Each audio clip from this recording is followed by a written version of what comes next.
Dando início a essa cerimônia, pede-se a todas e a todos que ocupem posição de respeito para a execução do hino nacional.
Senhoras e senhores, neste momento tem a palavra o presidente do Banco Central do Brasil. Vamos ouvir Gabriel Galípolo, que apresentará o novo programa de crédito imobiliário.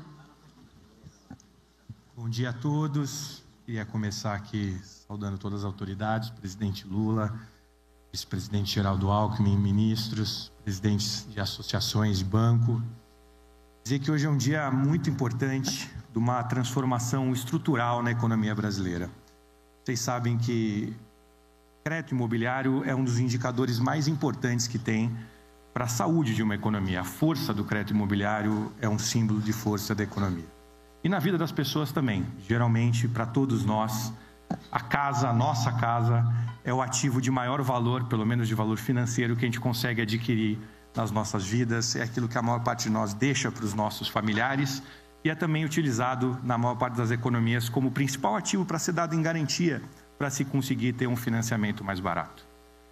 Desde o Minha Casa Minha Vida, a participação do crédito imobiliário no PIB brasileiro praticamente dobrou. É um valor bastante significativo. Porém, quando a gente compara ainda com alguns países pares, a gente ainda tem indicadores que estão abaixo de muitos de outros países que a gente poderia comparar. Por exemplo, com o Chile, é quase 3 vezes maior a participação no PIB do crédito imobiliário do que é no Brasil. Se a gente comparar com a África do Sul, a Tailândia, é metade, né? E parte desse problema decorre de algumas particularidades, vamos dizer assim, de como funciona hoje o sistema de financiamento de habitação no Brasil. Hoje, esse sistema depende basicamente da origem de recursos que são recursos de poupadores que, de alguma maneira, são subremunerados. O que significa isso? Que ao aplicar naquele tipo de ativo ou naquele tipo de produto, ele recebe uma remuneração inferior às outros produtos que são oferecidos no mercado, ou até mesmo inferior à taxa livre de risco, como a gente chama, que é oferecido pelos títulos do Tesouro Soberano. Conforme as pessoas vão tendo acesso a mais produtos, educação financeira, conhecimento, é normal que a atratividade desses produtos vá caindo de maneira estrutural. O que eu quero dizer com isso? Que, independente das oscilações de ciclo econômico e de atividade econômica, ou até de taxa de juros, a gente vê essa tendência de queda por causa disso. E essa limitação da fonte de recursos limita o crescimento do crédito imobiliário e tem até gerado essa tendência de queda. Por isso que é tão importante o que está se apresentando hoje. Hoje tem uma proposta para a gente conseguir utilizar e fazer o primeiro passo dessa transição, utilizando os recursos de poupança, mas através dele resolvendo e endereçando vários problemas estruturais. Primeiro, conseguir combinar e maximizar e multiplicar esses recursos de poupança combinado com os recursos de mercado, para que a gente possa ter mais recursos para as pessoas que hoje não têm acesso ao financiamento e de maneira que essa elevação da taxa não ocorra, ou seja, que a gente tenha taxas competitivas de ofertas para as pessoas. Que a gente resolva uma questão de estabilidade, ou seja, a gente tem hoje um descasamento ou uma baixa harmonia entre essas fontes de recursos que têm liquidez diária e você consegue sacar, que estão financiando imóveis que são ativos de prazo mais longo. Ao liberar esses recursos da poupança para investir em ativos que são mais líquidos e usar recursos de mercado para financiar o imobiliário, a gente também endereça essa questão de estabilidade. E, por fim, também ajuda na potência da política monetária. É normal que quem tiver, por exemplo, na presidência de uma associação tenha a obrigação institucional de reclamar por taxas de juros mais baixas, assim como quem é presidente de um sindicato tem que reclamar por salário mais alto, e a obrigação do presidente do Banco Central é brigar pela meta, pela inflação estar na meta. É isto. Mas quando a gente segue uma visão estrutural, a gente pode encontrar uma construção coletiva na qual aqui eu sou totalmente grato a todo mundo que colaborou desde o início, e possa produzir esse resultado que conjuga todos os interesses numa mesma direção, de a gente poder amanhã conviver com mais crédito para as pessoas, com mais estabilidade e poder controlar a inflação com uma taxa de juros mais baixa. E tudo isso, essa visão estrutural e mais longo prazo, eu preciso aqui agradecer ao presidente Lula, que desde o primeiro momento disse: eu não quero uma solução paliativa, eu não quero uma solução que a vida das pessoas vai melhorar no momento para em seguida a gente dar passos para trás. Eu quero uma mudança estrutural, eu quero uma solução estrutural. Esse foi o pedido do presidente Lula para toda a equipe e juntos trabalhamos aqui todos. Agradeço a todos aqui. Muito obrigado.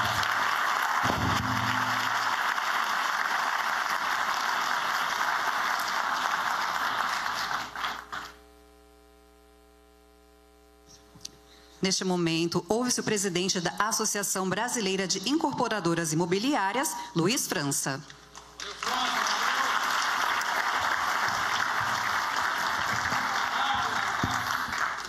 Bom dia a todos.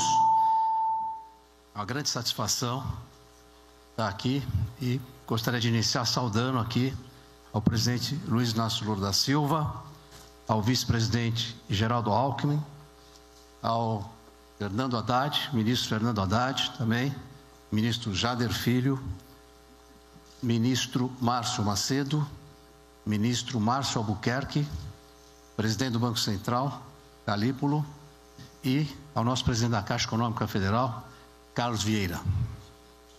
Senhores, hoje é um dia muito especial e eu queria destacar a relevância da habitação na vida das pessoas. Ter um lar adequado não é apenas ter um teto, é viver com dignidade, a saúde e a educação. A moradia de qualidade transforma realidades, fortalece comunidades e é a condição essencial para a melhoria da qualidade de vida e para a inclusão social. Gostaria de destacar aqui a prioridade deste governo, que tem sido muito grande com a agenda habitacional, o que pode ser comprovado por essa importante medida que acabou de ser anunciado aqui pelo presidente do Banco Central. O novo modelo de financiamento tem como objetivo alavancar a oferta de crédito, o que vai ser uma coisa importante para a classe média brasileira, permitindo que centenas de milhares de famílias possam realizar o tão chamado sonho da casa própria. A criação desse novo modelo é um passo importante. O Brasil tem um ratio de crédito imobiliário sobre o PIB de 10%. Países desenvolvidos, presidente, tem 50%. Ou seja, temos muito a crescer ainda no crédito imobiliário do Brasil. Uma prova cabal da importância da taxa de juros no financiamento habitacional é o programa Minha Casa e Minha Vida. Programa esse que já está consolidado como política de Estado e que foi criado já faz um tempinho, né? Em 2009, e possibilitou a construção de um número enorme, 10 milhões de moradias e com financiamentos de R$1 trilhão. Vocês vejam que os números realmente são muito grandes, o que prova a eficácia e a importância desse programa num país com déficit habitacional no Brasil. Em 2023 agora, foi feito também aqui pelo ministro Jader, várias melhorias no plano. Foram contratadas até agora 1,8 milhão de unidades. Ontem, o ministro Jader, evento, chegou a comentar, até o fim do ano são 2 milhões de unidades. E o presidente Lula, ministro Jader, parece que já bateu a meta e vai chegar.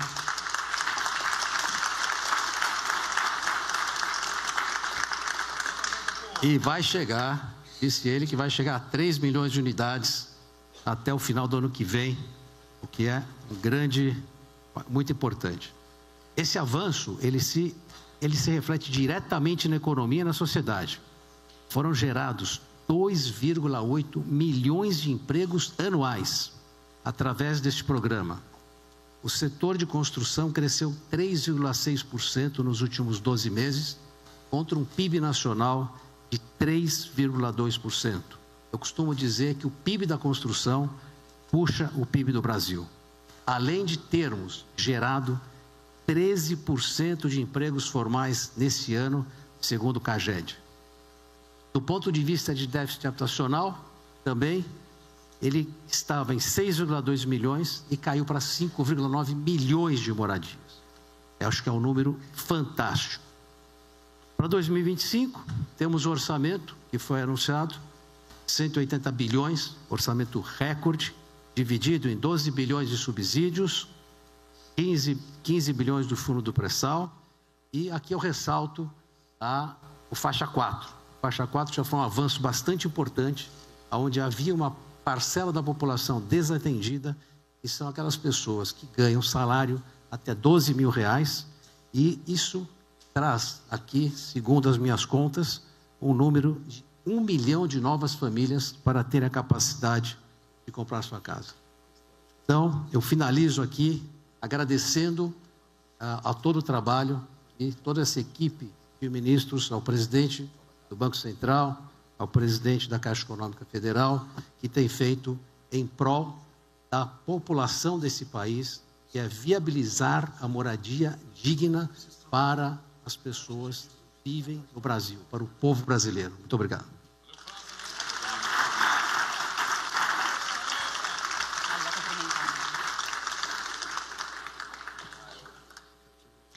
Pronuncia-se agora o presidente da Câmara Brasileira da Indústria da Construção, Renato Correia. Bom dia. Bom dia a todos, todas.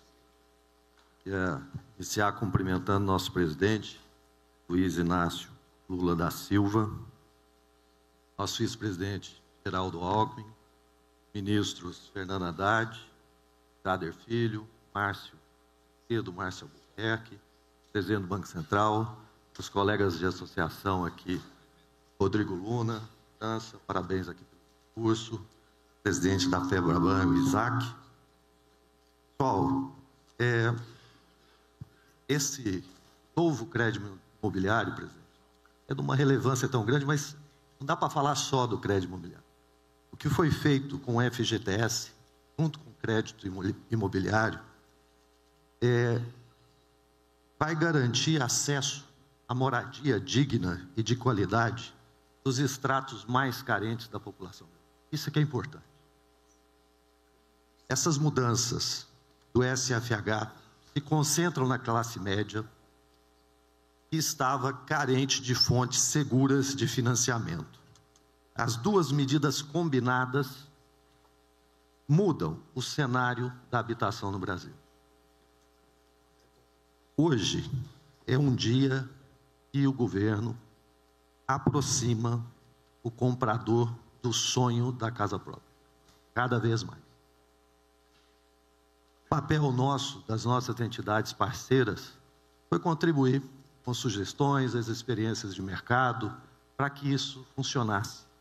E hoje, como França já com muita qualificação, deu todos os dados, não me cabe aqui apenas agradecer, não cabe repetir os dados, mas alguns deles nós precisamos rapidamente relembrar. Empregar mais de 3 milhões de pessoas é um feito muito relevante na construção civil. Mais de 3 milhões. A meta, ministro Jader, de 3 milhões de habitações colocadas sob sua responsabilidade, endereçada certamente pelo nosso presidente, é outro número que nos motiva a acordar cedo, trabalhar muito para entregar para essas pessoas essa habitação de qualidade. Depois, presidente Lula, do sucesso do Minha Casa Minha Vida, lançar o novo sistema de financiamento da classe média, potencializando a poupança, demonstra seu compromisso inabalável com a moradia digna para os brasileiros. Compromisso inabalável. Por fim, gostaria de agradecer aqui, em nome do ministro Jader, presidente do Banco Central, do ministro Haddad, toda a sua equipe, o trabalho provocativo, que nos colocou para buscar juntos essas soluções, eficiências, práticas e em tempo recorde. Agradecer também de forma incisiva e com profunda admiração, presidente, o seu compromisso e de seu governo com o direito dos brasileiros à casa própria, à moradia digna, segura e em condições acessíveis. É o meu muito obrigado de um setor de mais de 160 mil empresas e mais de 3 milhões de trabalhadores. Obrigado.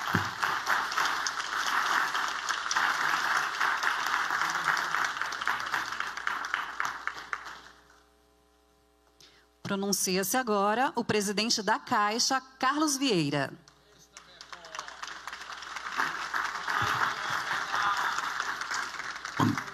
Bom dia a todos e a todas. Obrigado pela oportunidade de estar aqui com os senhores. Senhoras, inicialmente agradecer e reconhecer o presidente Lula, aquele presidente da República que mais tem feito pelo segmento da construção civil nesse país ao longo da sua história. Saudar o vice-presidente da República e ministro do Desenvolvimento da Indústria, Comércio e Serviços, Geraldo Alckmin, o ministro Fernando Haddad, minha saudação, ao ministro do Planejamento e Orçamento, substituto Mário Albuquerque, também faço a minha saudação. Aquele que tem sido o ministro mais operoso do Ministério das Cidades, eu digo isso que passamos lá, eu e a Inês, e sabemos o trabalho que ele tem feito. O ministro Jader Filho, queria, inclusive, que se pudesse me dar uma salva de palmas para eles, porque o que ele tem feito, pelo seguinte, é muito significativo.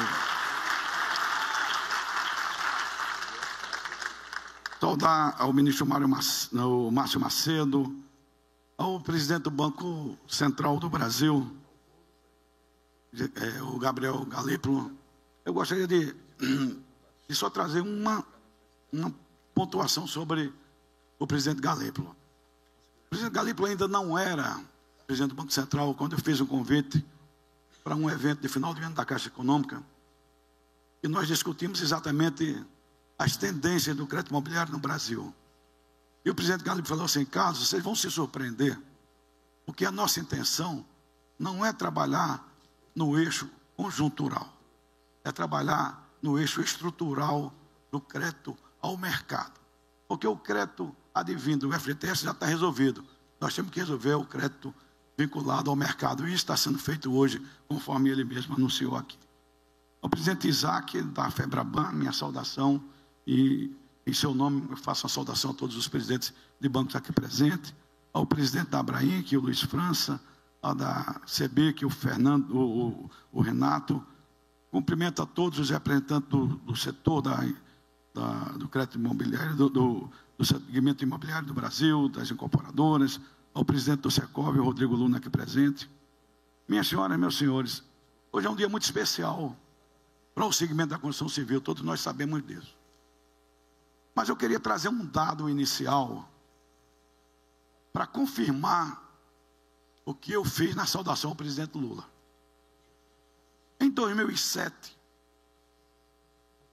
o segmento da construção civil representava apenas 2% do PIB nacional. De 2007 para cá, o presidente Lula, ele tem feito uma orientação incisiva, principalmente a nós, né, Inês, e aos colegas da Caixa que estão presentes, para que nós olhemos para o segmento da construção civil e possamos fazer cada vez mais por esse segmento. Então, um segmento que em 2007 representava 2% do PIB nacional, ele termina 2014 representando 10% do PIB nacional.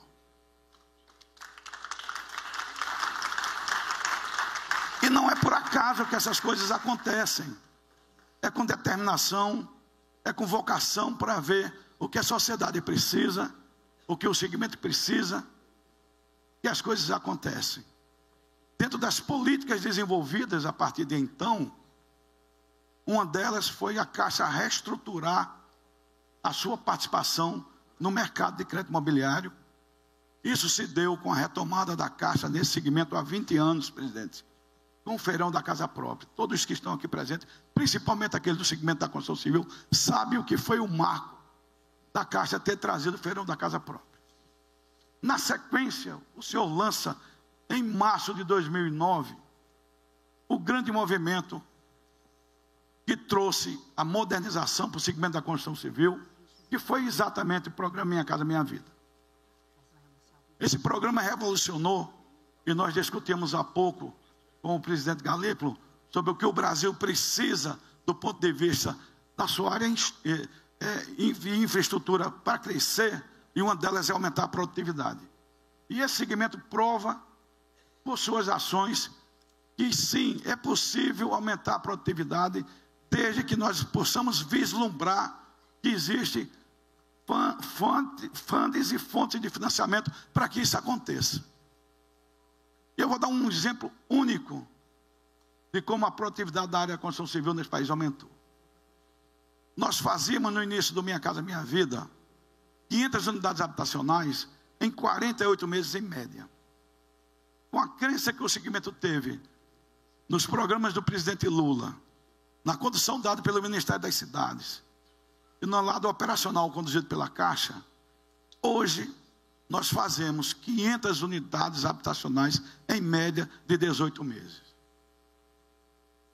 Isso é uma constatação eloquente de que sim, quando o segmento ele vê que está acontecendo ações do governo no sentido do crescimento de forma estruturada, o segmento responde. E eu já disse, França, já disse, Renato, isso várias vezes, de que se existe uma grande PPP nesse país, é exatamente a PPP do segmento da construção civil. Porque nós e os bancos privados, em alguns programas, com a ajuda do FGTS, importantíssimo, fundamental para que aconteça, e outros com o próprio mercado, é esse segmento que na ponta faz acontecer a construção. Construção de qualidade, construção que só na Caixa, presidente, nós fazemos por dia a entrega para o mercado de quase R$1 bilhão por dia. São 3.000 unidades habitacionais financiadas por dia pela Caixa Econômica Federal. Isso só se deve a uma crença efetiva que todo segmento tem em torno do que acontece nessa área. Mas eu só queria trazer à memória alguns fatos recentes. Quando se fechou o Ministério das Cidades, ministro Jader, programas habitacionais desapareceram. E houve uma grita eloquente de que o mercado sozinho responderia ao que nós precisávamos para construir e resolver o problema do déficit habitacional nesse país. Não aconteceu. Foi preciso o presidente Lula restabelecer o Ministério das Cidades. E pelo Ministério das Cidades, com as ações do Ministério das Cidades, nós podemos trazer de volta a esse programa que só pela Caixa, esse ano, considerando o mês de setembro, nós já chegamos a 600.000 unidades produzidas. Só aqui em São Paulo, são 160.000 unidades financiadas. Mas a lacuna que estava, porque não se justifica, ou se justifica, que as ações governamentais advindas pelo Ministério do Trabalho como presidente do Conselho Curador do FGTS e tendo as ações conduzidas pelas cidades, tenha no Ministério, tenha no Minha Casa Minha Vida, um desempenho superior ao desempenho de mercado. E aí, ministro Haddad, a sua condução, condução do presidente Galípolo, a participação do Isaac, a participação do segmento da construção civil, numa discussão ampla, que é típica do seu governo. O senhor presidente é daqueles que fazem com que o conselho anatômico aconteça. O senhor escuta porque tem 2 ouvidos. E o senhor escuta muito. E o senhor escutou todos esses segmentos para nós chegarmos aqui, nesse momento, vice-presidente Geraldo Alckmin. E esse é um momento de virada, como foi dito pelo presidente do Banco Central. E o senhor, com certeza, vai contar com todos os bancos privados aqui. Eu tenho, não a procuração deles, mas eu tenho a convivência deles na FEBRABAN. Eles vão nos ajudar, porque a Caixa já está ajudando. A Caixa hoje anuncia que volta a financiar a cota de 80% no SBPE.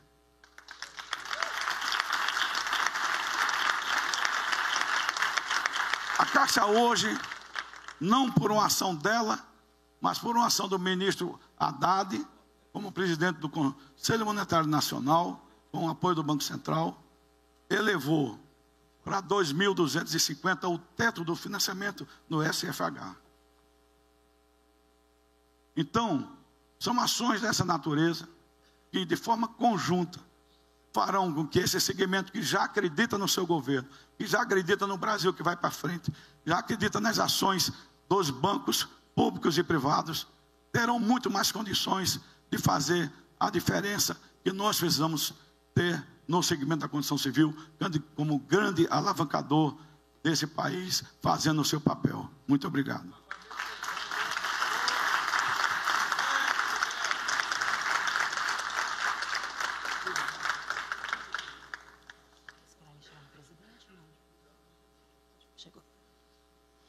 E agora faz uso da palavra o ministro das Cidades, Jader Filho.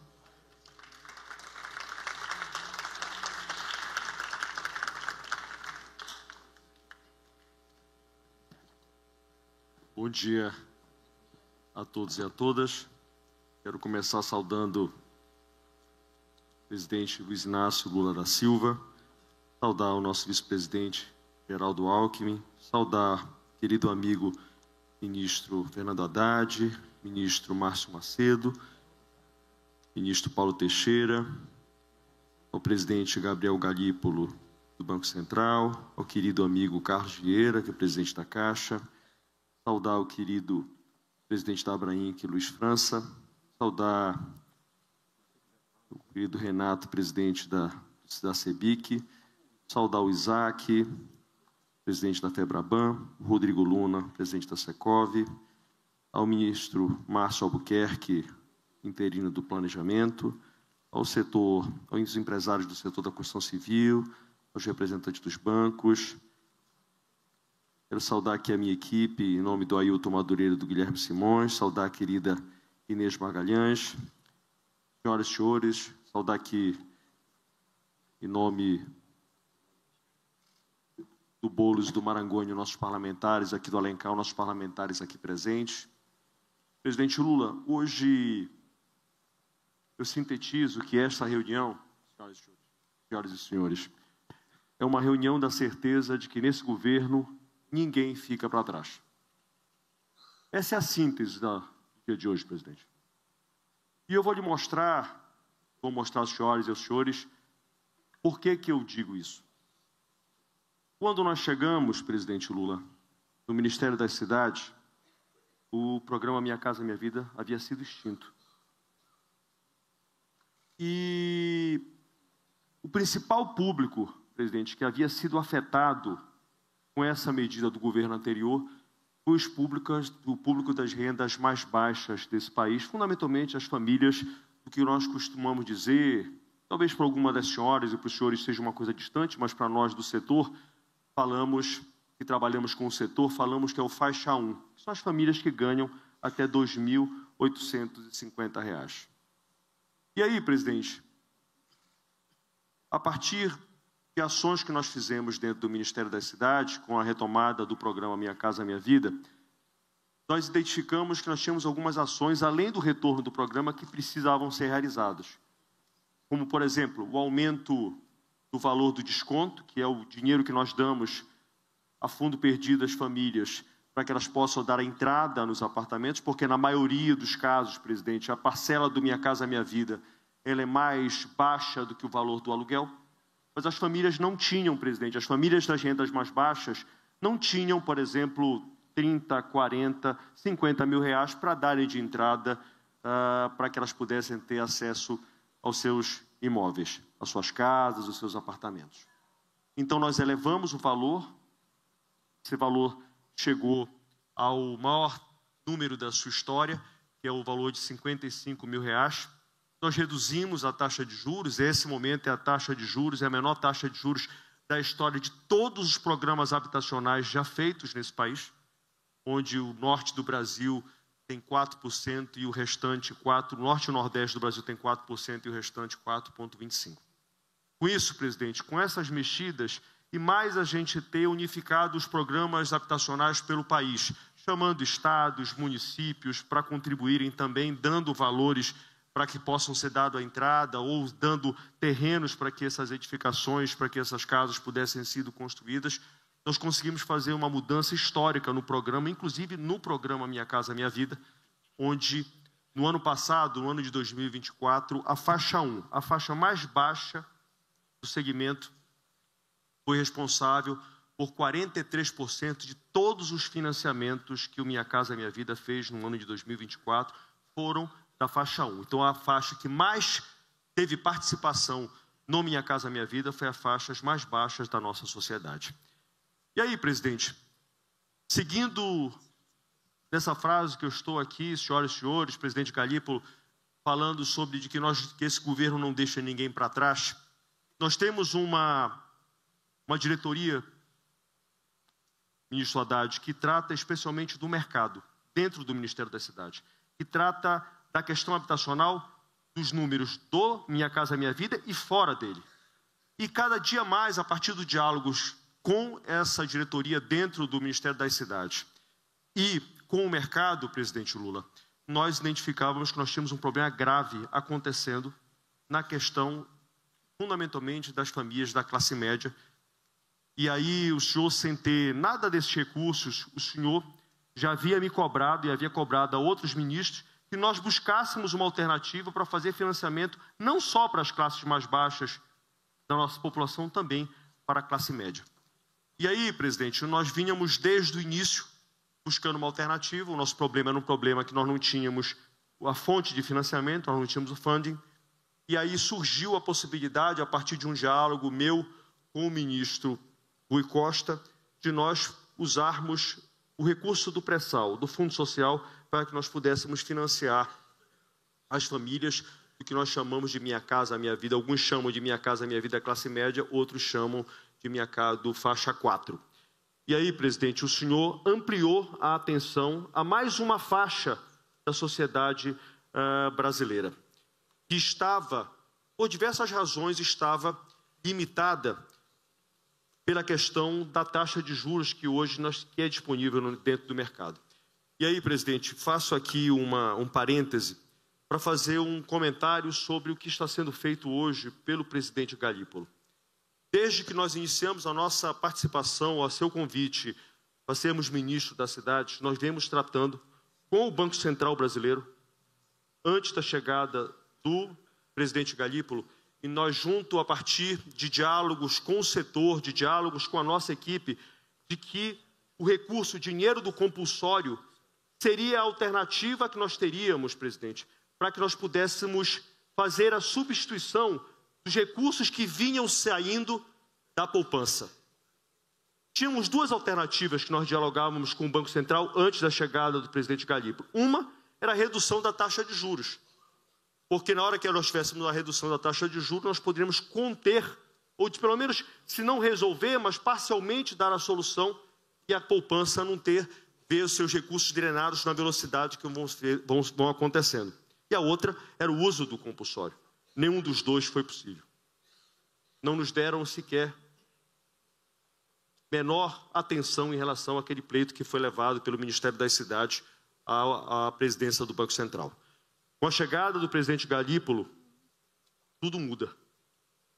E aqui, nós temos que reconhecer essa mudança que aconteceu dentro do Banco Central. E eu queria pedir às senhoras e senhores uma salva de palmas ao presidente Galípolo pela coragem de mexer numa coisa que ninguém tinha coragem de mexer. E aí, presidente, avançando na frase, repito, de que ninguém fica para trás no seu governo, hoje, presidente, o senhor faz uma alteração histórica. É bom que as senhoras e senhores tenham noção do que está acontecendo hoje aqui. Isso é uma alteração histórica que acontece no sistema de financiamento habitacional nesse país.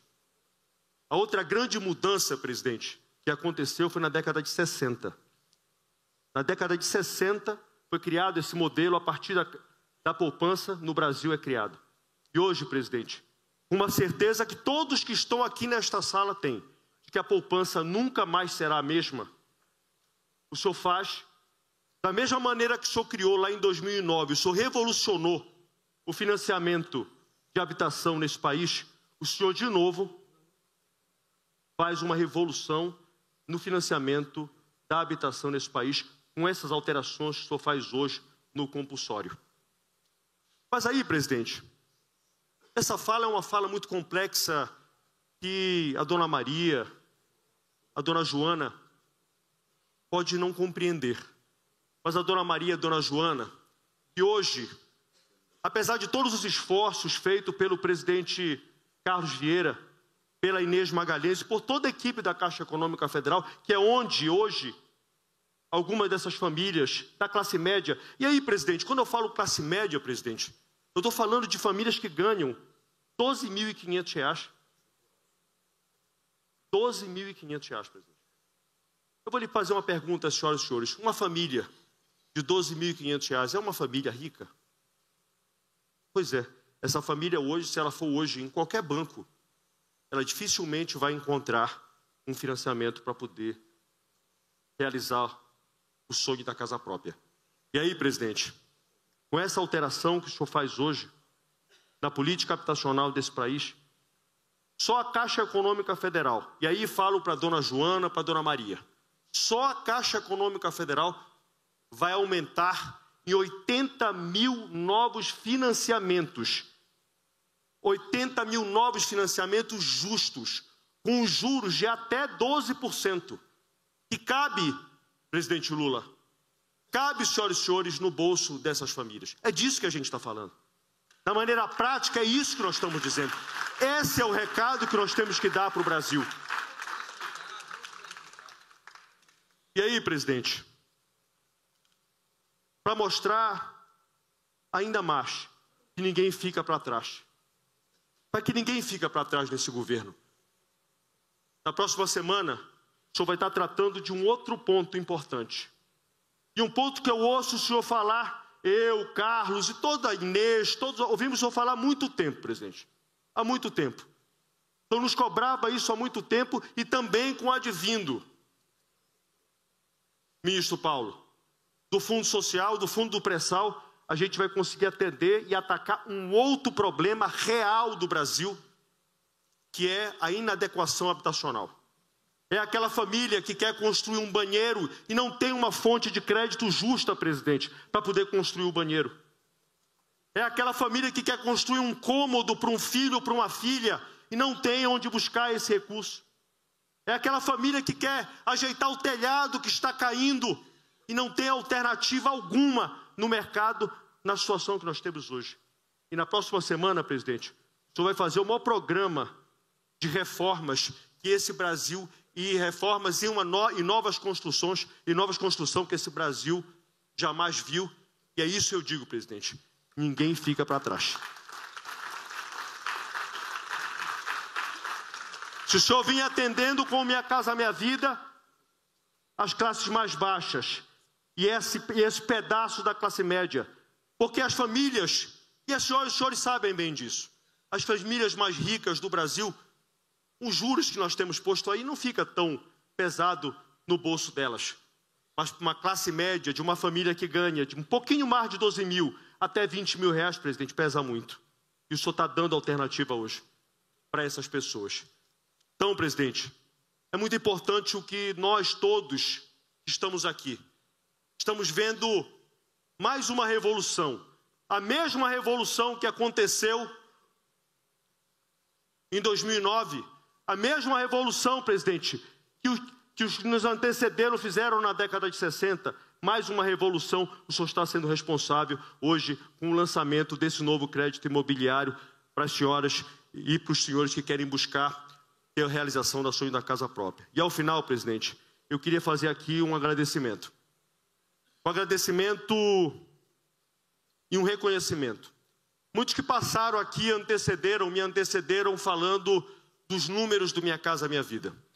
Eu queria fazer um agradecimento, primeiro, presidente, à minha equipe.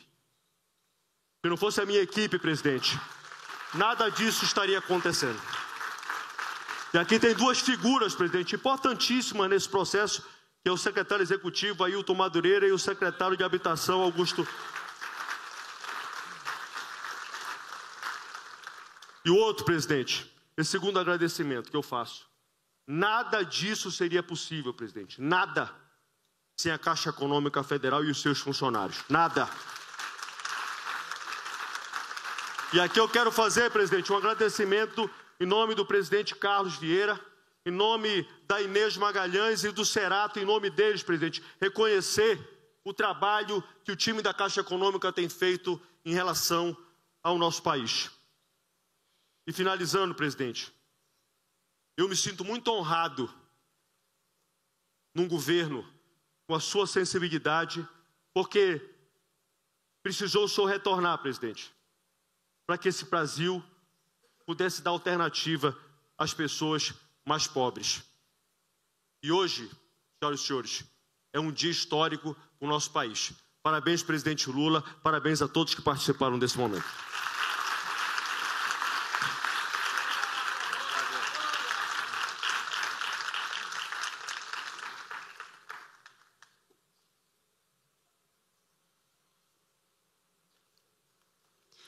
E agora faz uso da palavra o ministro da Fazenda, Fernando Haddad.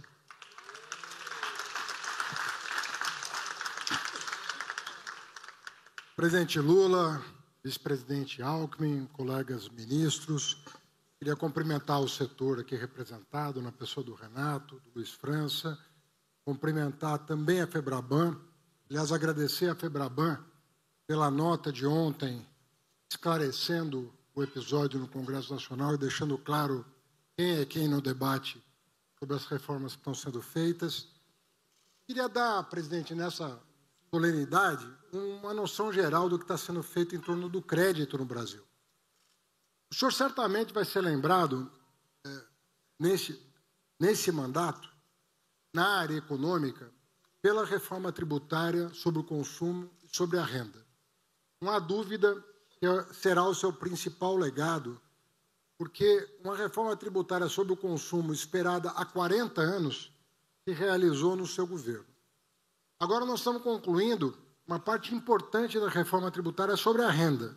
Eu não falo só da criação do imposto mínimo de renda, não falo só da isenção dos trabalhadores que ganham até 5 mil, mas falo também de outras medidas que desde 2023 foram tomadas, como a cobrança de quem mantinha seus recursos em paraísos fiscais, fora do Brasil, dentro do Brasil.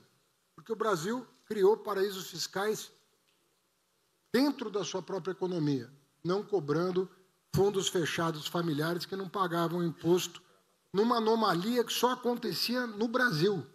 Era uma jabuticaba, mais uma, que protegia os interesses do andar de cima, da cobertura do nosso país. Mas eu quero dizer, presidente, que no setor do crédito, talvez hoje, o senhor esteja fechando um ciclo que começou em 2023, o programa Desenrola, que foi um sucesso do seu governo, o marco de garantias que está dando à indústria automobilística e à indústria da construção civil uma oportunidade de expandir com segurança os seus negócios, com o programa Acredita, que reinventou o microcrédito no Brasil, a partir da experiência do Banco do Nordeste, que deu condições para o Ecoinvest do Tesouro Nacional aportar recursos do BNDES e lançar ontem o seu terceiro edital, agora com o prometido hedge cambial, que ficou completamente amarrado no Tesouro Nacional para permitir mais investimentos estrangeiros no Brasil, com uma segurança mínima contra eventuais variações bruscas da taxa de câmbio.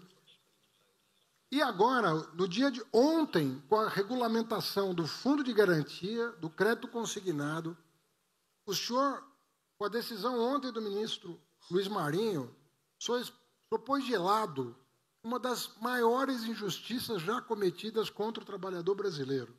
Uma das coisas mais escandalosas que foram feitas no Brasil. Imagina vocês permitindo a um trabalhador antecipar até 30 anos de saque aniversário. Imagina qual é o valor da 30ª prestação anual do saque aniversário trazida a valor presente. Eu nunca vi nada tão escandaloso no Brasil quanto isso. E o Luiz Marinho, ontem, no Conselho do FGTS, não só pôs ordem nessa injustiça, como vai alavancar mais recursos para que esse trabalhador tenha acesso à casa própria. Então, uma dupla medida, porque protege a economia popular,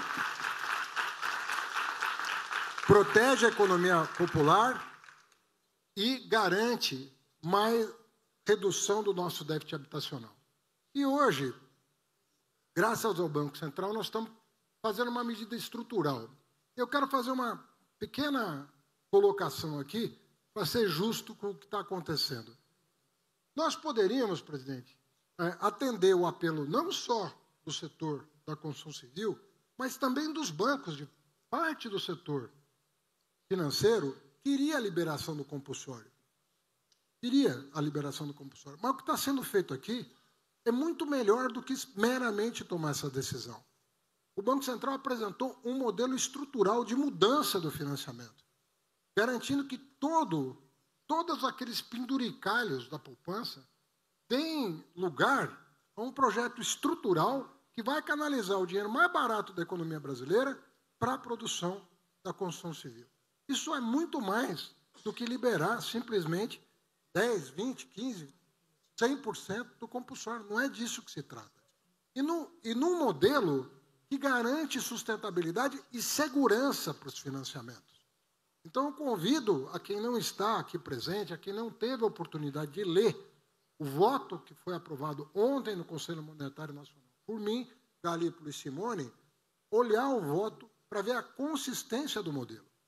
E mais do que isso, nós estamos usando o primeiro ano, o ano de 2026, nós estamos usando esse ano para usar o dinheiro novo desse novo modelo numa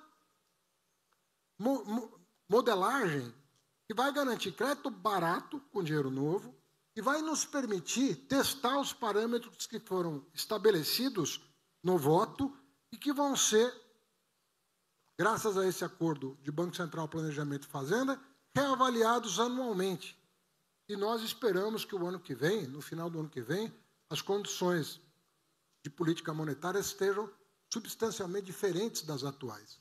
Então, nós podemos rever os parâmetros, à luz, sobretudo, da necessidade de fazer a transição, com base no voto dado pelo CMN ontem, daquilo que vai ser o dinheiro novo para todo o estoque de poupança que existe no país. Então, nós temos que ter muita responsabilidade com esse ano de experimentação para tomar a melhor decisão possível a partir do final do ano que vem em relação ao modelo que foi apresentado e que, eu repito, traz todas as salvaguardas necessárias para nós termos um financiamento sustentável, inclusive do ponto de vista da segurança e rigidez do sistema financeiro.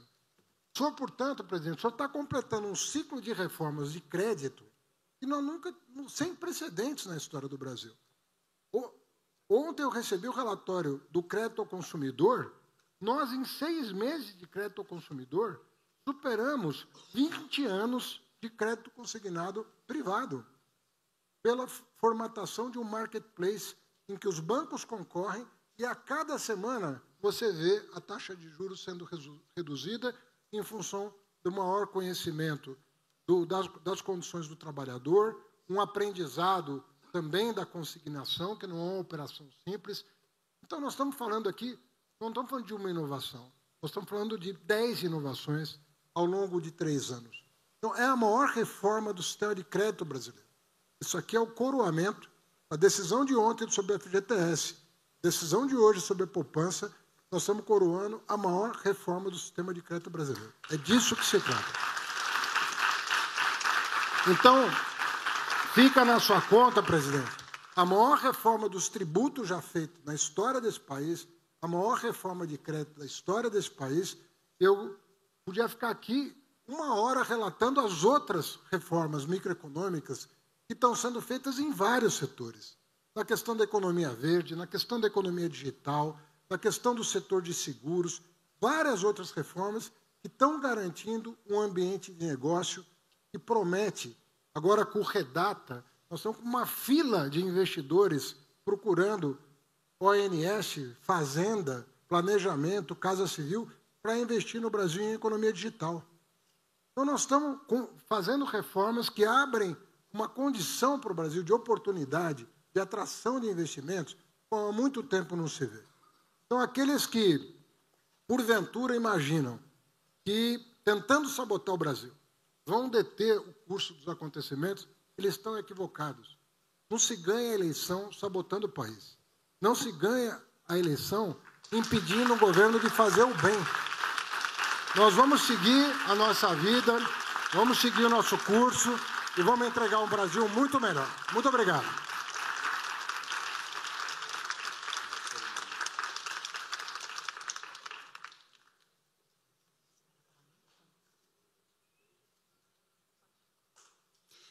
Neste momento, o ministro da Fazenda, Fernando Haddad, o ministro do Planejamento e Orçamento Substituto, Márcio Albuquerque, e o presidente do Banco Central do Brasil, Gabriel Galípolo, assinam a resolução do Conselho Monetário Nacional que estabelece o novo modelo de crédito imobiliário.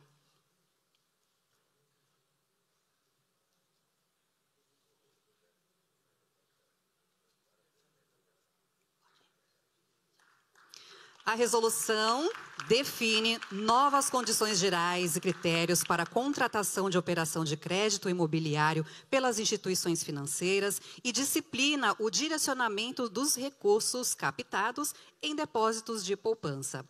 Essa resolução permitirá a elevação das operações de crédito imobiliário em mais de 50 bilhões de reais, ao potencializar o direcionamento dos recursos dos depósitos da poupança e permitir o uso de parte dos depósitos compulsórios para a contratação de operações de financiamento imobiliário.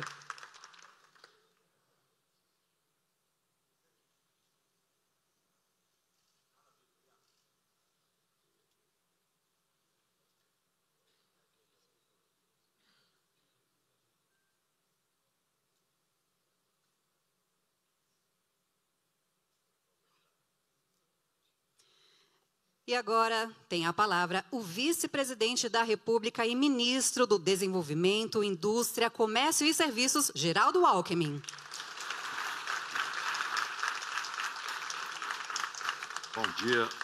Bom dia a todas e a todos. Amado presidente Lula, ministros Fernando Haddad, Jader Filho, Paulo Teixeira, Márcio Macedo, Márcio Albuquerque, deputados federais Zaratini, Guilherme Boulos, Fernando Marangoni, cumprimentar aqui o Gabriel Galípolo, Carlos Vieira da Caixa, Isaac Sidney Febraban, Luiz França Abrainque, Renato Correia Sebic, Rodrigo Luna Secov, amigas e amigos. Uma palavra telegráfica, presidente. Mas primeiro cumprimentá-lo por ter recriado o Ministério das Cidades, Jader. O século XIX foi o século dos impérios. O século XX, o século dos países. O século XXI é das cidades. Ela é a grande protagonista do nosso tempo. E nós vamos terminar o ano que vem com 3 milhões de contratos assinados de moradia no nosso país. Depois destacar, Haddad, você lembrou bem, a questão da sustentabilidade e a lei do marco de garantias. O presidente Lula inaugurou ontem em Camaçari uma nova indústria automobilística, a BYD.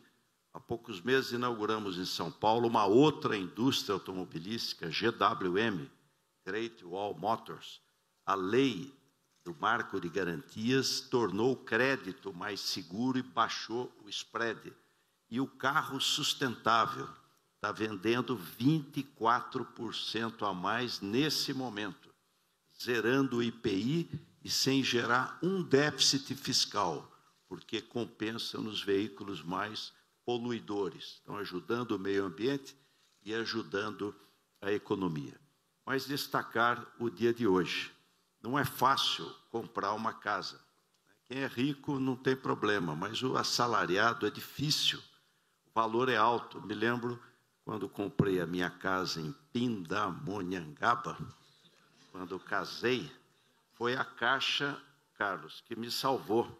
Antigo BNH, 30 anos para pagar e conseguir ter a casa própria. Aliás, parabéns, Carlos, à Caixa. 99,5% do Minha Casa Minha Vida financiado pela Caixa. Aqui em São Paulo, quando governador, assinei com a presidente Dilma, presidente Lula, o Casa Paulista, porque como o terreno em muitos lugares é mais caro, então a gente complementava o Casa Paulista, a meta era 100 mil unidades e ultrapassamos bastante esse valor. E hoje um passo histórico.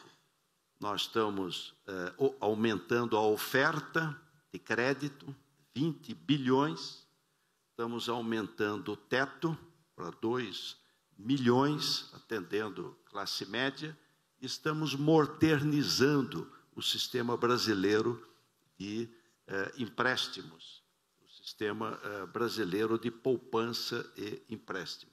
Isso vai ser mais casa, mais emprego. Esse é um setor campeão em termos de geração de emprego e renda. E para encerrar, presidente Lula, e homenageando o Eduardo Suplicy, aqui presente, quando a gente lembra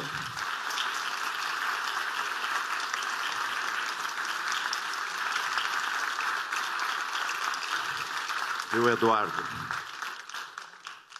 Suplicy, quando a gente lembra de campeão e PPP, é impossível não lembrar. Pagão, Pelé e Pepe e o Santos Futebol Clube. Bom trabalho.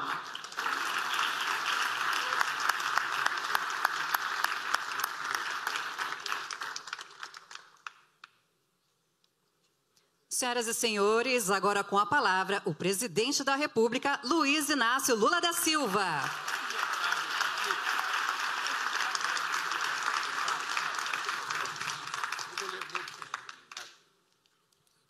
Eu vou fazer uma fala muito curta, eu vou ler a nominata, porque assim eu falei muito.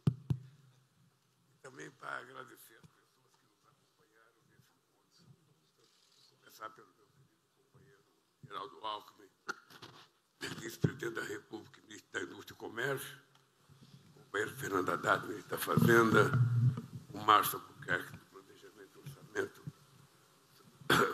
substituto, o companheiro. Na verdade, eu estou cumprimentando o Márcio, mas o Márcio é o Alckmin que está aqui, não é o Márcio.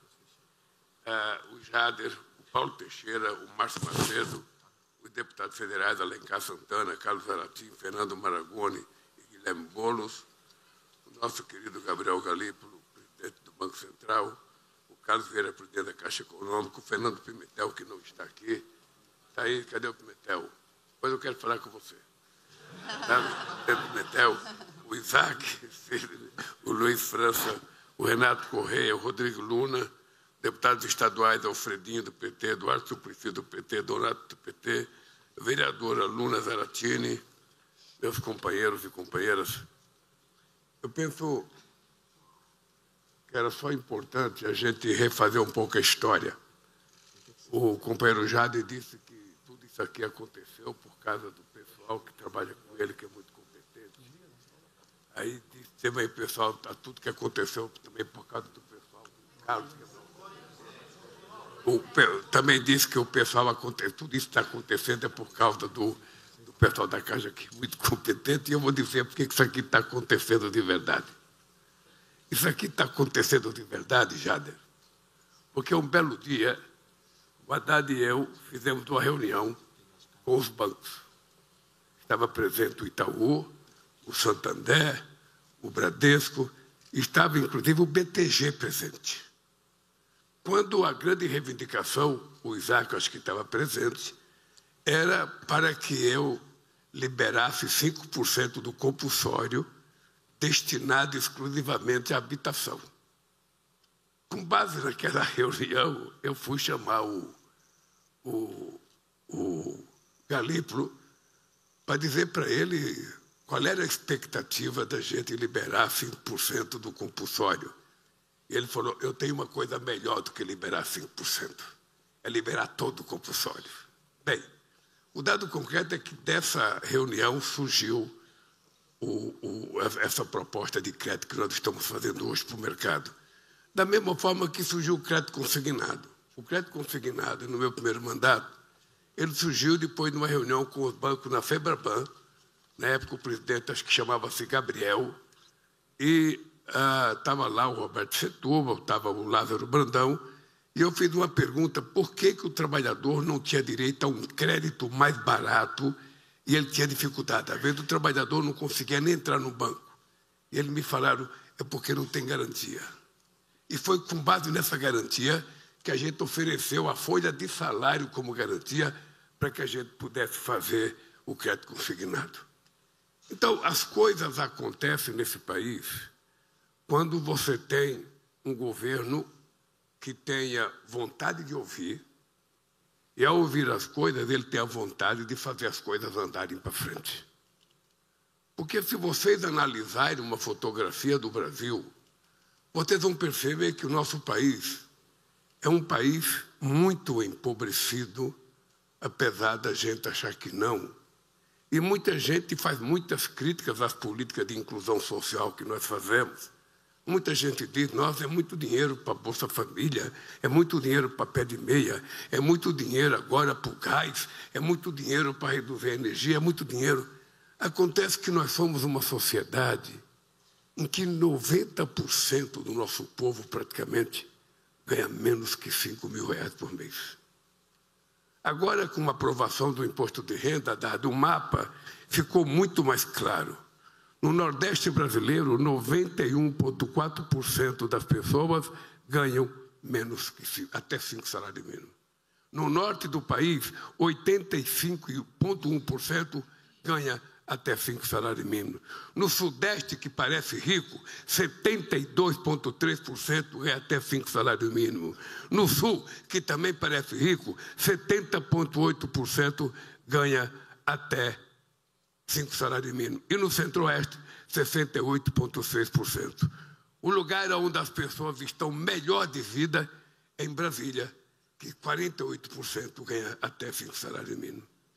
Olha, eu estou dando esses números para dizer para vocês a necessidade da gente continuar fazendo política de inclusão social para ver se a gente faz as pessoas subirem um patamar a mais, um degrau a mais na escala social, para que a gente crie uma espécie de uma sociedade de classe média. Não é possível a gente achar que quem ganha R$5.000 é classe média. Não é possível. Quem ganha até R$5.000 não pode ser chamado, sabe, de classe média. Se o cara pagar aluguel e ele tiver um filho na escola, ele mal e porcamente sobra para ele comer. É esse país que nós estamos governando. E é esse país que a gente manda um projeto de lei, depois de acordado no Congresso Nacional, para as pessoas que ganham acima de 600 mil, acima de 1 milhão, pagar uma merrequinha a mais, para que as fintechs paguem um pouquinho mais, para que a Bet pague um pouquinho mais, e que eles votam contra, sabe, porque esse dinheiro poderia ser para você fazer com que a gente tivesse um pouco mais de política de inclusão social. É desse país que a gente está falando. O Minha Casa Minha Vida, quando ele foi criado numa discussão mais ou menos semelhante com um grupo de pessoas. Havia uma inquietação, como é que a gente faz para acabar com um déficit habitacional que em 74, na disputa eleitoral, em que o Carvalho Pinto disputou com o Quércia, sabe? Naquele tempo se dizia de que tinha um déficit habitacional de 7 milhões de casas e outro dia a gente tinha um déficit de 7 milhões de casas passado quase 50 anos. Todo mundo sabe que a maioria das casas nesse país é feita pelo próprio povo. É feito mutirão. É gente se juntar, constrói casa, faz posto, faz identificação rural, faz qualquer coisa. E o Estado pouco aparecia para fazer as casas. Todo mundo sabe os problemas que deu nesse Brasil com o modelo do sistema habitacional do Banco Nacional da Habitação. Todo mundo sabe que esse país virou uma república de invasão de condomínio. Todo mundo sabe. Quantas e quantas coisas. O Boulos está aqui, não sei se o Boulos era do tempo de invadir condomínio do Minha Casa do habitacional, mas a verdade é que nós tínhamos, sabe, historicamente, todo dia tinha invasão. Todo dia tinha invasão, todo dia tinha enfrentamento com a polícia, porque não tinha um sistema que cuidasse adequadamente daquelas pessoas que precisavam. Ontem eu fui inaugurar, esta semana eu fui inaugurar, segunda-feira, eu fui inaugurar um conjunto habitacional em Imperatriz, no Maranhão. O Jader sabe que eu fiquei bravo, fiquei nervoso, porque é um conjunto de 3.000 casas. Um conjunto para 11 mil pessoas, Dade. E 11 mil pessoas não é um conjunto habitacional, é uma cidade. Eu não fui inaugurar um conjunto habitacional. Nós fomos inaugurar uma cidade que não tinha praça, que não tinha hospital, que não tinha padaria, que não tinha um boteco, nada. É 3.000 casas no meio do nada. Não é possível a gente continuar fazendo casa assim. Não é possível.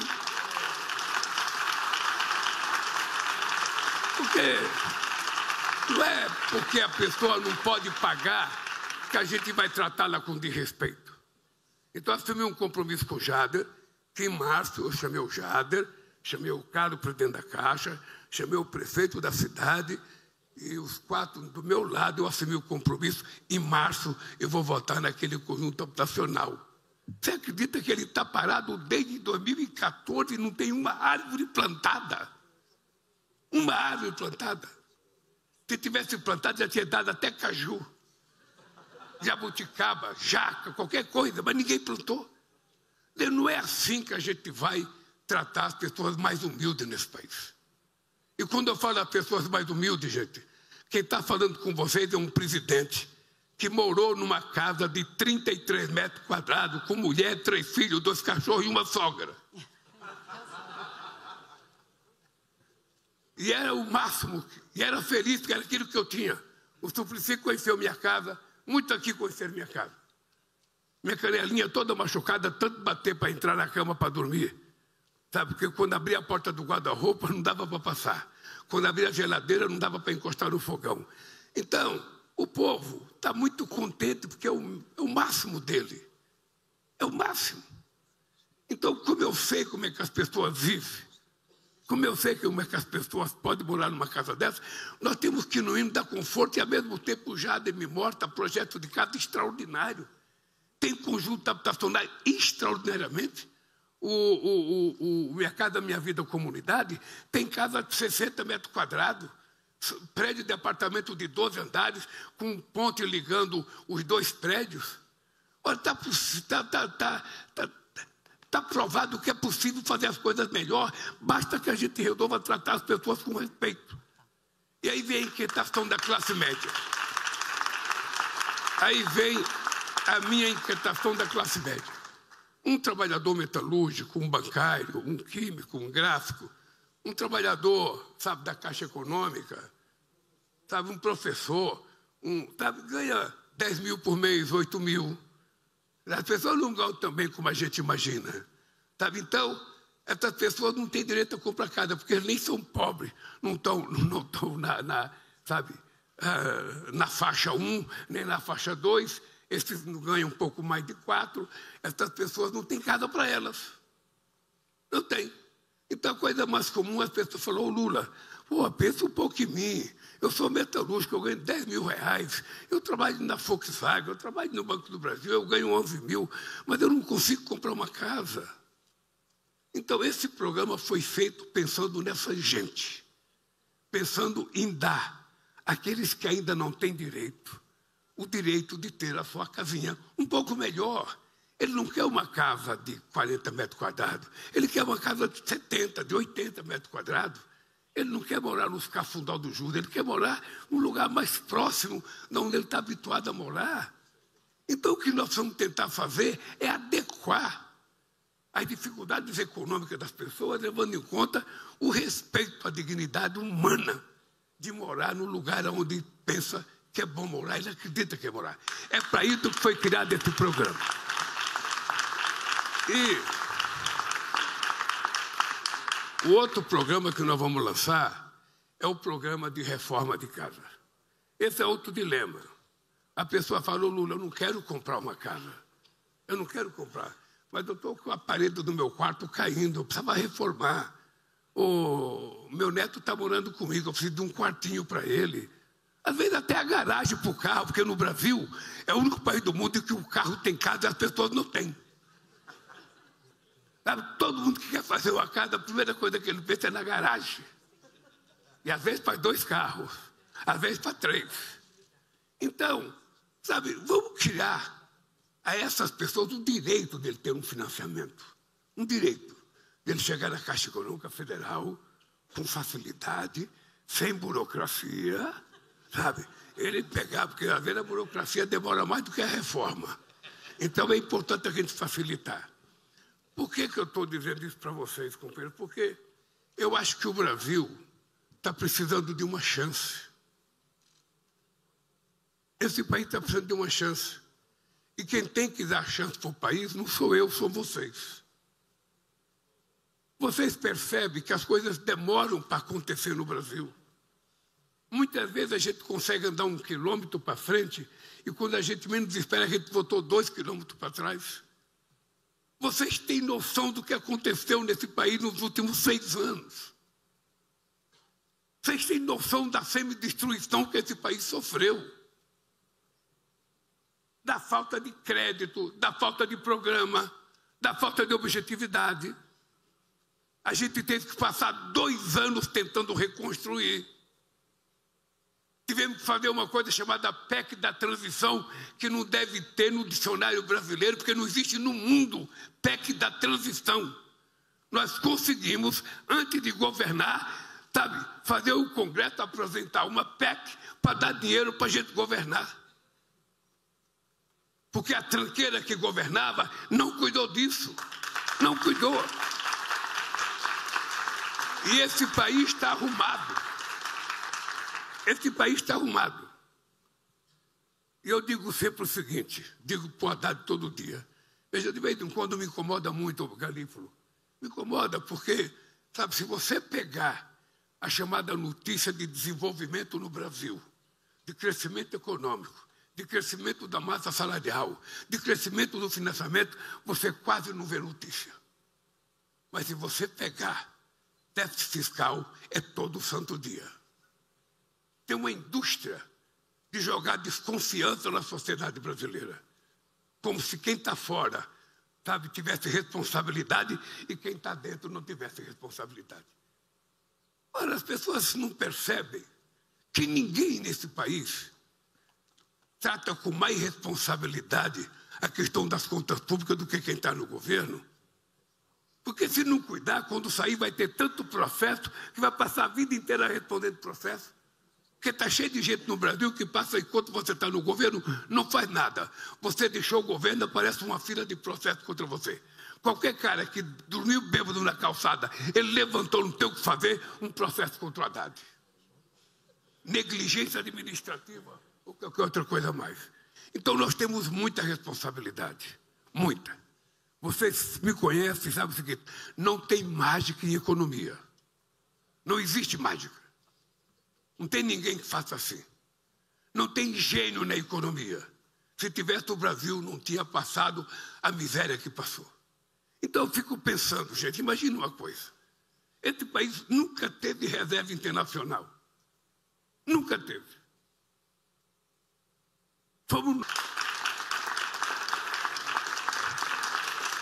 Ninguém mais fez. Porque nunca se pensou nesse país como nação, gente. Nunca se pensou nesse país de longo prazo. O que a gente quer para esse país? Eu completei 80 anos no documento, mas o presente vocês podem me dar dia 27 de outubro, que é o dia que eu comemoro. Porque meu pai me batizou, naquele tempo era batistério. E no meu batistério está dizendo que eu nasci dia 6 de outubro. Mas a minha mãe disse que eu nasci dia 27 de outubro. E veja o meu dilema. Entre acreditar no cara que colocou a data do batistério e acreditar na minha mãe, que me carregou 9 meses na barriga, e depois teve que parir esse cabeçote aqui, que não é brincadeira, eu sou obrigado a acreditar na minha mãe. Então, eu completei 80 anos no documento dia 6, e foi o dia que eu conversei com o Trump. Eu comecei a conversa com o Trump dizendo assim: eu estou completando 80 anos de idade, e você vai completar 80 anos dia 14 de junho, do ano que vem. Ele é 8 meses mais novo do que eu, portanto, eu tenho idade de falar mais grosso com ele. Aí eu disse para o Trump: olha, nós dois, com 80 anos, e governamos as duas maiores democracias do Ocidente, a gente não pode passar discórdia, desavença para o restante do mundo, cara. Nós precisamos passar harmonia. Nós precisamos conversar e colocar as coisas. Tem divergência, vamos colocar na mesa e sentar e conversar. Não tem tema proibido para conversar comigo. Eu sou corintiano, mas tem muitos amigos palmeirenses. Tem muitos, é verdade. Não tem nada torcedor mais fanático que um palmeirense. Mas eu trato bem. Eu gosto de conviver com as desavenças, tratando democraticamente. Então, veja, eu acho que a gente estabeleceu uma relação que nunca deveria ter sido truncada. Porque eu nunca tratei presidente de outro país ideologicamente. Sabe? Quem tem que tratá-lo ideologicamente é o povo que elegeu ele. Eu não. Eu tenho que tratá-lo com o respeito de alguém que foi eleito e ele me tratar com o respeito de alguém que foi eleito. E fim de papo. O Brasil não tem interesse de brigar com os Estados Unidos. Eu não quero brigar com a Bolívia, eu não quero brigar com o Uruguai. Por que eu vou brigar com os Estados Unidos? E se a gente brigar, a gente ganhar, o que a gente vai fazer? Então é melhor não brigar. É melhor não brigar. É melhor sentar numa mesa, sabe, conversar um pouquinho, assinar um documento e tudo fica bem. Então, não parecia impossível isso? Não parecia impossível? Vamos ser francos, vocês, cidadãos brasileiros, que ficam acompanhando a imprensa diariamente, vocês não ficaram preocupados? Puxa vida, acabou o Brasil. Não acabou o Brasil, sabe por quê? Porque a nossa orientação aqui, eu tinha o Alckmin negociando, o Haddad negociando, o Mauro Vieira negociando, eu dizia: a gente não vai ficar chorando de leite derramado, não. Se ele não quer comprar, a gente vai vender na China, a gente vai vender na Ásia, a gente vai vender em qualquer país do mundo.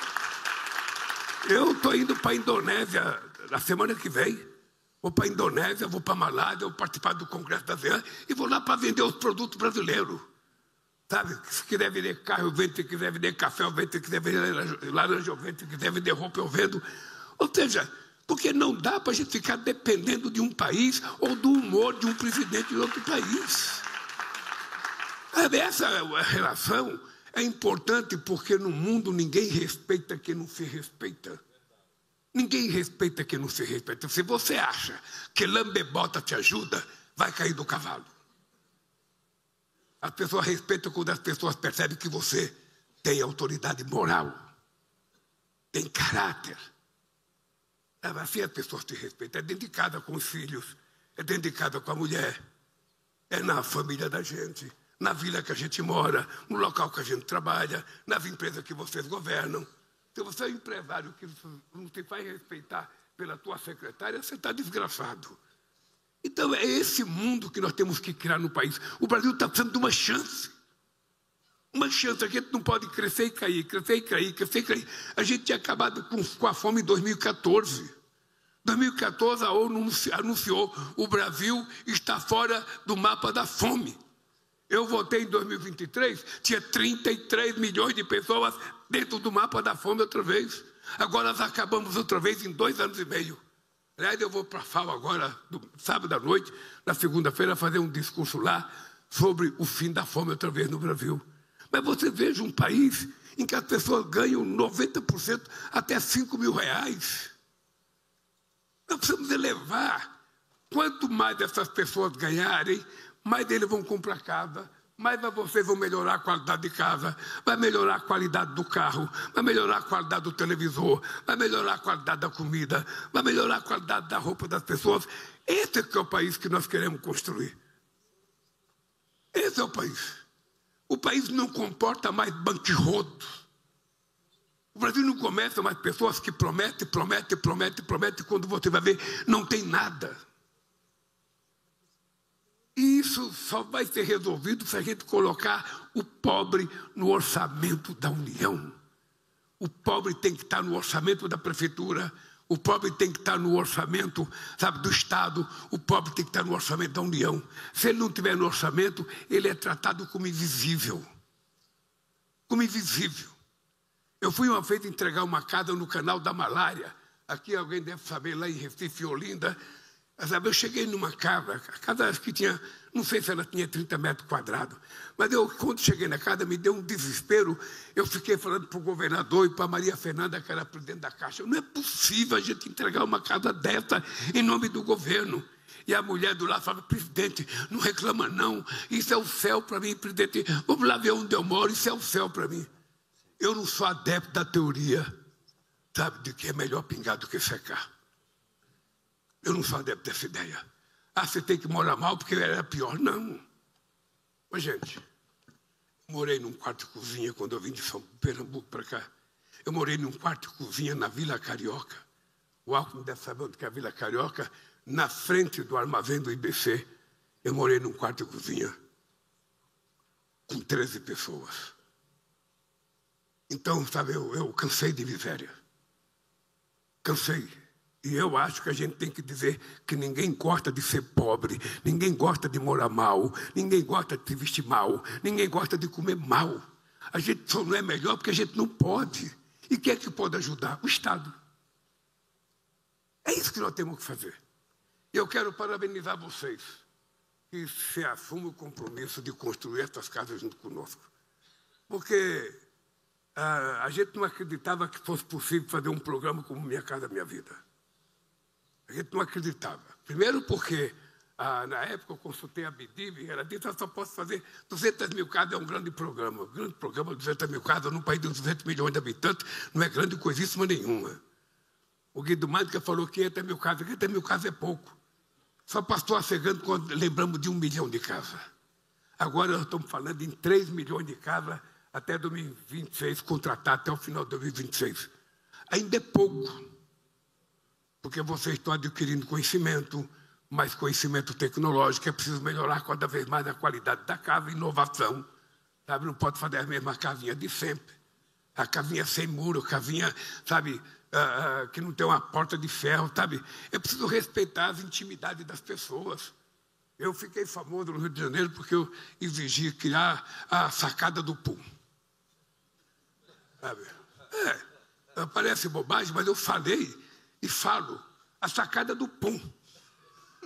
Não é possível o cara morar num apartamento de 33 metros quadrados, sabe, fechado, parece uma gaiola, sabe, se ele não estiver bem, ou a mulher não estiver bem, ou a molecada não estiver bem, não tem uma varandinha para ele ir lá correr e voltar, ir lá correr e voltar. Tem a varandinha. Sabe? Olha, pô.